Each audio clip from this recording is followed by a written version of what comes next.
আজকের আলোচনার বিষয় হচ্ছে সুন্নতকে আঁকড়ে ধরা। এবং এই বিষয়ে কথা বলতে গিয়ে একটা জিনিস আপনাদেরকে বলে রাখি, এটা অনুভব করা না করা আপনাদের ব্যাপার। রাসূল সাল্লাল্লাহু আলাইহি ওয়াসাল্লাম বলেছে যে আন আবি হুরায়রা রাদিয়াল্লাহু আনহু قال قال رسول الله صلى الله عليه وسلم بدأ الإسلام غريبا। ইসলামের শুরু, আরম্ভ, সূচনা হয়েছিল অপরিচিত অবস্থায়।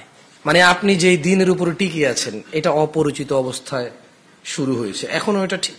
আপনি দেখেন ওয়াসায়াউদু কামা বাদা গরীবা, অচিরেই তা আবার শুরুর মতো অপরিচিত অবস্থায় ফিরে যাবে।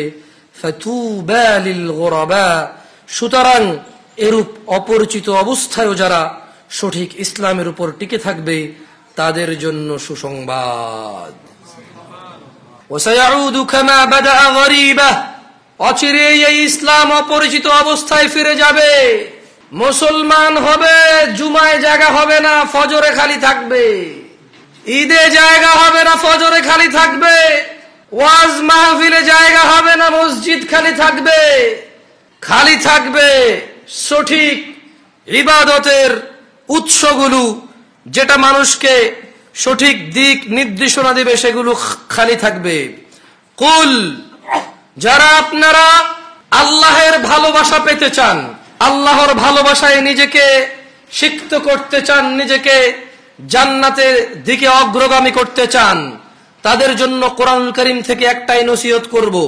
আল্লাহ তাআলা বলছে কুল, বলুন, ইন কুনতুম তুহিব্বুনাল্লাহ, যদি তোমরা আসলেই সত্যি সত্যি আল্লাহকে ভালোবাসো, ফাত্তাবিউনি, মুহাম্মদ সাল্লাল্লাহু আলাইহি ওয়াসাল্লাম এদেরকে বলুন, এই তোমরা আসলে যদি আল্লাহকে ভালোবাসো তাহলে আমি মুহাম্মদ সাল্লাল্লাহু আলাইহি ওয়াসাল্লামকে অনুসরণ করো।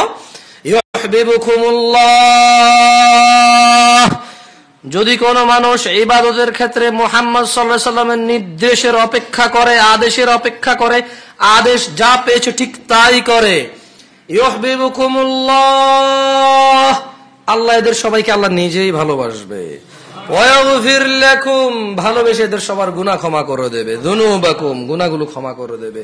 ওয়াল্লাহু গফুরুর রহিম, আর আল্লাহ হচ্ছে অত্যন্ত ক্ষমাবান, ক্ষমাশীল।